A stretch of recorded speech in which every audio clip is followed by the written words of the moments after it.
Okay, welcome to Black Games in Review and Afro Future Flyby. My name is Lindsay Grace. I'm the chair of interactive media at the University of Miami, and I'm vice president of the Higher Education Video Game Alliance. I'm also professor, game designer, developer, artist, and author. I currently work as night chair in interactive media at the University of Miami, and it's a position funded by the Knight Foundation.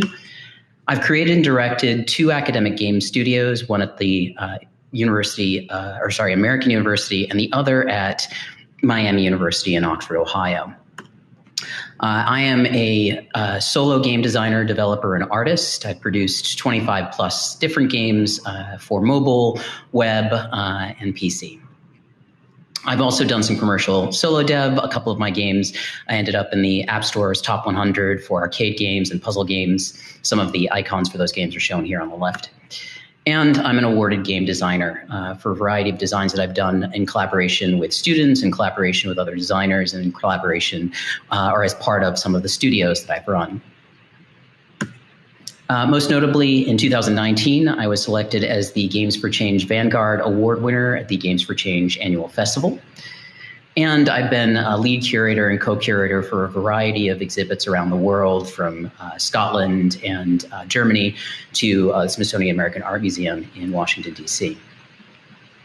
I've written more than 75 chapters, articles, and books, most notably in those categories include Doing Things with Games, Social Impact Through Play, which is a book on designing social impact games, and Love and Electronic Affection, which is a book about designing playful experiences centering on affection and love within video games.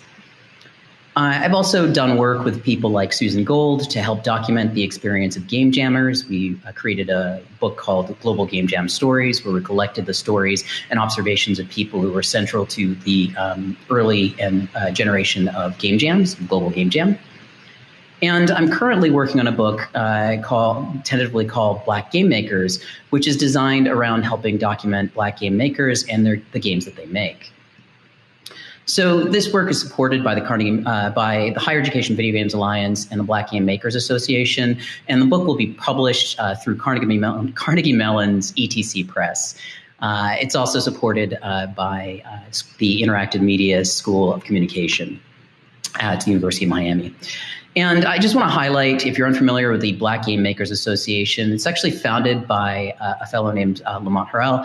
And Lamont is a former student and has done a really great job of trying to encourage people to collect, know, popularize, and sell games made by Black developers. So if you're unfamiliar with the BGMA, I strongly suggest that you go ahead and look it up and find out more about it. And so when I started this project, I began collecting games made by Black game makers. And I looked at both analog games like Black Card Revoked here. You notice for each game that I mention, I'll actually show you the URL so that you can get a good sense for where to find out more about them. To games, digital games like Combat Core, which I'll talk about again in a few minutes. So I analyzed more than 50 games by Black game makers, and my aim was to try and help people understand some of the fundamentals. So for example, you'll notice here that the games that I looked at, about 69% of them were digital, and the other 31% were analog. You'll also notice that I predominantly in the analog side looked at far more card games than board games. I'm not sure if this is an indication of what's available and the way the market works, but generally it was far easier to find board games than it was to find, far easier to find card games than it was board games. And then in the digital game types category, you can see that I looked at a variety of mobile games, console games, VR, and mixed reality games, as well as web-only games. But the dominant space was digital games, including PC. So there were a lot of products being made for the PC in comparison to some of these other categories. Secondary would be console games and mobile games at 19% and 16%. So team composition was also something that I looked at, and generally the whole idea was to only document things that were either created by people from the African American diaspora or from people who were working as co-designers. So generally, one of the kind of the neat things that I did find out is that if you look at the Steam scores for these games, you find that 81% of them, or that as a mean for the ones that were actually scored, they got an 81%, which is a relatively high scoring. So I just want to highlight some of these games and give you a sense for how they work and what they look like. So one of the easiest places to start is BCFX, which is is sort of known as the Black College Football game. It's called Black College Football BCFX, and it's kind of a version of playing football wholly focused on historically Black colleges and universities, what we call HBCUs. So this is a football simulator. It has some novel sort of additions to being a typical football simulator, besides being focused on HBCUs. It's also got this really interesting halftime show mechanic where you can play through the halftimes, and it's incorporated in an HBCU Legacy Museum where you can see some of the history and historical figures within the HBCU football history. Another good example that I have to mention right off the bat is University of Dope, which is kind of describes itself as the first party game to celebrate hip hop culture. And you can see more at universityofdope.com. This particular game has gotten a lot of great press. It's been featured in Huffington Post, Esquire, etc. And it's really kind of a fun party game. Both of these games do something that I've seen in a number of the most successful Black games, which is that they're affirming positive elements of the culture. So they're really about the successes that HBCUs have had within on the football stage, as well as University of Dope being sort of a playful experience around pop culture and African American contributions to pop culture. So others play with what I would call in-group knowledge. So they're really looking for you to understand some things about Blackness or about being a member of the African American community. And so a good example of this is Passport to the Hood, which self-described it highlights stereotypes of urban culture, says everything that you hear behind closed doors, and reflects on how you grew up. And that you grew up is clearly a reference to in-group knowledge. So there are other games that do a kind of a role play opportunity. So Rap Gods is a good example of that. You can kind of guess by the description what you're doing there. And another one, Rap Quest 2, which is a mobile game, is a hip hop simulation for a rap career. And there are a number of games that follow this model where it's sort of a day in the life of a rap star, hip hop star. And these games actually illustrate common expectations of Black games, which is that I think a lot of times people are going to assume that there's hip hop and urban culture, that there's some element of Black history, and that there's some element of in-group and out-group experience. You have to sort of be a part of the African American community in order to understand what's happening in the game or to do well in the game. And generally, this sort of expectation is that these games are about Blackness and that they're featuring elements of Black cultural space. And so there's another variety of these games that focus on imparting some elements of history. So the 1998 deck, which is really just a card deck, is a suite of playing cards that pay homage to the hip-hop rivalries of the 1990s. And Insecure, the come-up game produced by Glow Up Games, is based on the HBO show Insecure. And as they describe it, it's about hustling, heart, and hype as your tools to build your new life in LA. And Latoya Peterson is one of the people who's contributing to my book. And so I wanted to give kind of a shout out to her work, as well as just describing games like Far Rock Dodgeball, which is largely focused on location. You play in Harlem, you play in other sections of New York, but it is incorporating that urban culture expectation that I think some people would have, as well as things like H-Town Minis, where you've got these sort of characterizations or like extreme characterizations, and it's generally a fighting game. Or you have other games that focus on Black history, like the Black Movie Guest Quiz, which is a mobile game. I believe the developer's out of Cincinnati. And there's a sense of community through history. But I want to emphasize that Black games are more than this. I think of the examples I've given you previously as part of the yes and I want to emphasize the and. So games like Swim Sanity it's an online multiplayer underwater shooter. It's really quite a beautiful game. It's really quite a fun game. I think it's a good example of how broad the spectrum of Black games can be. Another really beautiful game is Aerial Knight's Never Yield, which just has this sort of really great aesthetic and really great feel. It's just a really interesting game to play. And you would, of course, in this context, talk about sort of well-known designers like Mike Pondsmith and the Cyberpunk series, or another contributor to the book, Alan Turner's work, where he created a tabletop role-playing game that takes inspiration from the myths and folklore of tribal and indigenous cultures. So reminding you of the kind of diaspora that exists. And a lot of this work is actually in the book, so I'm going to kind of save it and couch it so I can tell you more about some of the digital games. But if you do read, Aaron Trammell has done a really great job of creating this comprehensive chapter on Black analog game designers that will be a part of the book.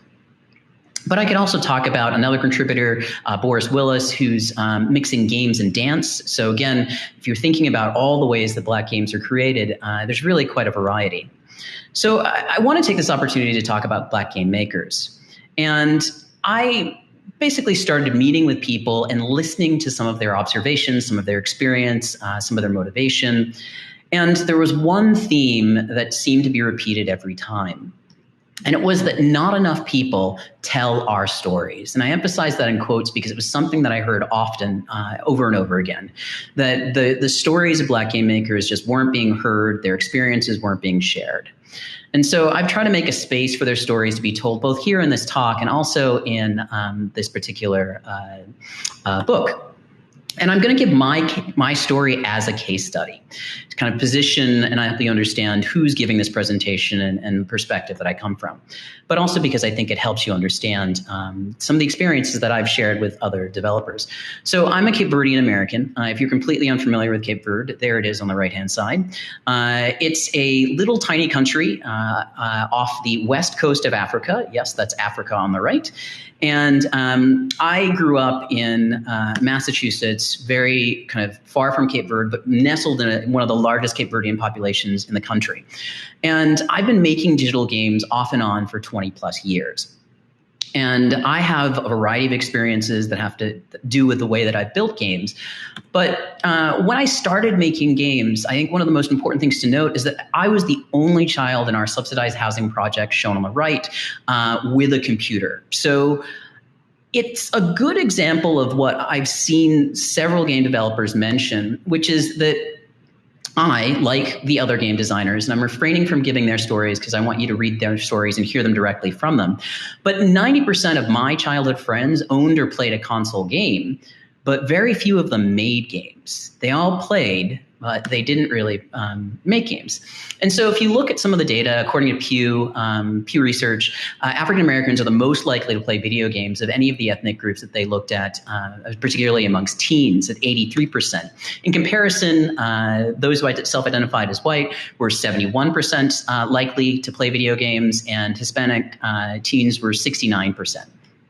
So take that in comparison to the IGDA statistic that basically says that less than 2% of all game makers identify as Black. That's a huge disparity. And it's the thing I felt as a kid and continue to feel as some of the other game designers and developers have mentioned. Basically, if 90% of my childhood friends owned or played a console game, I was the only one actually making games. And so there's this real sense of loneliness or sense of being different and outside of a community that you'll see persist in a lot of the observations. So my story in a lot of biographies, my story illustrates a common tale. And that common tale is basically that the community of Black game makers is much larger, or game players is much larger than the community of Black game makers. There are far more Black people playing games than there are people of the African American diaspora and the African diaspora. There's far more people playing, obviously, than there are in the community of Black game makers. And it's not even a question of proportion. It's actually, it's disproportionate, exceptionally disproportionate. even when compared to any other population. So I want to share with you some Black game maker biographies to give you some context. And again, I don't want to attribute them to anyone individually. So I'm just going to suss out some themes that persisted. So a few themes that seem to come up over and over again as people shared their stories. One was often feeling unique in the industry. And so you can see this also come through in blog posts and discussions. So there's an article in Blacks in Technology that asks, where are all the Black game developers? And there's a discussion on Polycount that do Black game developers even exist, which should be really scary to people. And then there are collections that are trying to help people understand where the Black game devs are. And so blackgamedevs.com is a good example of such work. Another theme was feeling no choice but to go solo. And for context, there are people like Aerial Knights Never Yield that have created really successful properties by going solo. And I remember more than a decade ago, I wrote an article for Gamasutra and Computer Game Guide that basically encouraged people to go solo. I think that one of the ways that people solve this problem of limited access to the industry is to just do it all on their own, which is tremendous amount of work, but also I think echoes a lot of the things that we've heard about the future of indie games when we were talking about it 5 to 8 years ago. And then another, I'm just going to take this anonymized Facebook post for you and just share. Another person on Facebook just volunteered that they said that being African American, they've actually had investors say they love their company and love their game, but they won't invest because I'm Black. But they say they still keep striving towards my goals. So there's this sort of sense of persistence, even in the face of some pretty obvious obstacles. Another theme that kept coming up was this idea of being interested in making impact or doing what matters. And a good example of that is FI questions. So this is basically a card deck that helps families, communities, people playing normalize discussions of finances. So it's kind of like a way to create community around talking and working through real important questions about finances. Other activities like iThrives, the Runaround, were largely focused on co-design. So the idea here is that they're going to make an impact by working with a community of African Americans and then basically creating a game around whatever sort of product comes from a participatory or co-design approach. And then you have other folks who are doing things around indigenous economic justice. So this is Earth Cipher from Media Breeze. And you also have this other theme of fostering community. There's a lot of discussion from people who are making these games talking about how they want to foster community. So Spill It is an interesting one, and I like some of the artwork from their website. These photographs you see on the left, they'll have a persistent appearance because I shot them myself after I played the games. But in short, they're sort of talking about the opportunity to let Spill It spice up your kickbacks. And help you understand sort of like getting a little more casual with folks. But there's a whole other space where other people are creating games for Black people, by Black people. It's sort of the Buy Black movement. And for some, being a Black game maker is central to the design itself. And for others, identity isn't actually central. And I want to emphasize that not every Black game is about Black identity. So almost everyone noted that there is an expectation of making what folks would expect is a Black game. And so it's important to recognize, and people had mentioned this, recognize the diaspora, that African American is quite diverse, and that there are a lot of different experiences and sense of what it means to be a member of the Black community. So basically, that being Black doesn't require that the game actually incorporate what are kind of stereotypical Black cultural elements. It can still be a Black game if it doesn't include hip hop. It can still be a Black game if it doesn't include what other elements someone might assume make it Black.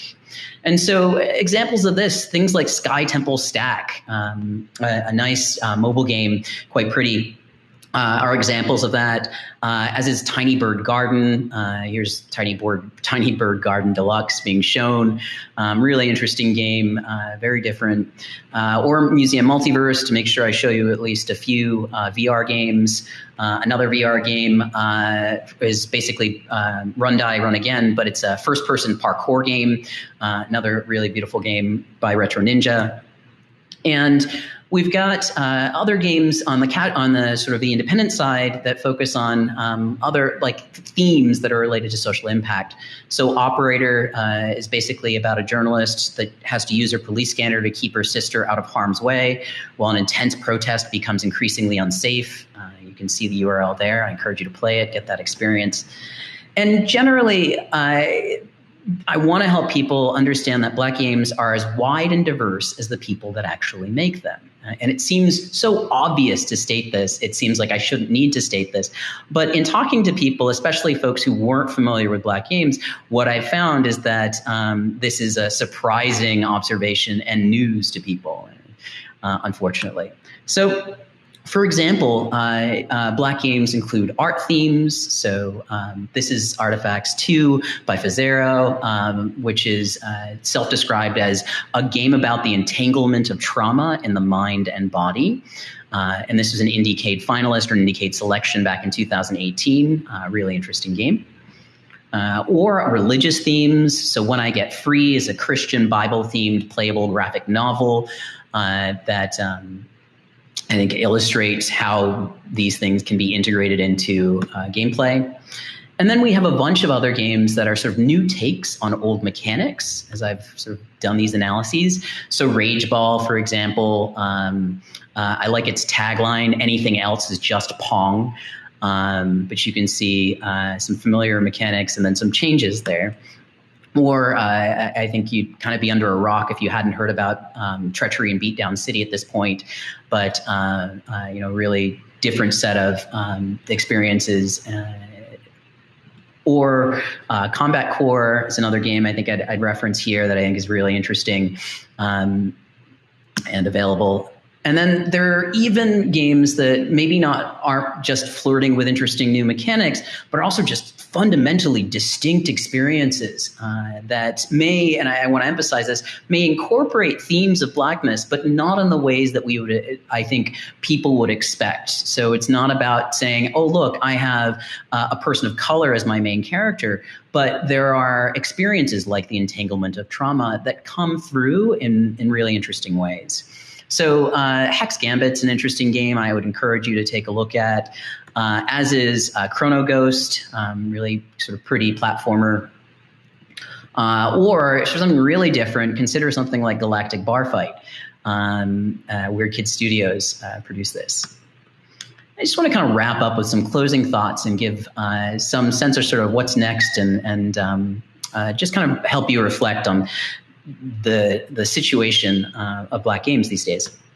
So I really did start this project to document the game makers in their games, and I was really excited about doing that. And as I did it, I realized that it's really important to tell Black stories and to recognize Black cultural production in games. It's not just this sort of horrible history in the US of really disrespecting the Black community. It's also just about recognizing the contributions that may not always be amplified. So from those stories, I've learned some things that I think are really worth sharing. And one of them is this idea that in the absence of community, we build it ourselves. So there's a lot of activity around saying it's really hard to get into the games industry. People aren't really supportive. It's really hard when you're the only person of color or the only person of the Black community. And so a lot of people have made these efforts to create their own spaces, websites, Facebook groups, et cetera. So in the absence of community, we build it ourselves. Seems to be a thing I've seen. Likewise, in the absence of access, you see people trying to create it. So creating training programs, creating support, creating social gatherings. And again, it would be great if that absence of access didn't exist, but that the positive note is that people are creating those spaces. And I think that's part of the future. And then in the absence of support, we support ourselves, which is another sort of theme that kept coming through as I saw who was succeeding and how they were succeeding. So I want to kind of remind people that games are actually part of a milieu of culture. There's a wide array of cultural contributions that games make. And so I strongly believe that games themselves, the games industry, the games practice is healthiest not as a monoculture, not rows and rows of the same work by the same people, but instead as something that is born from diversity. So much like a natural monoculture versus a diverse environment, a diverse environment can weather storms. A monoculture can create some really bad situations. So the game making community is stronger when it's diverse, in my humble opinion. So I strongly encourage all of us to work towards cultivating that diversity, to cultivate diversity across the spectrum. And of course, I have to remind you that Black games matter, which is why I did this research and why I'm trying to share this work and put in front of you a variety of work that others have created. So thanks. You can shoot me an email if you have any questions, and I'll be happy to answer them. Have a great day.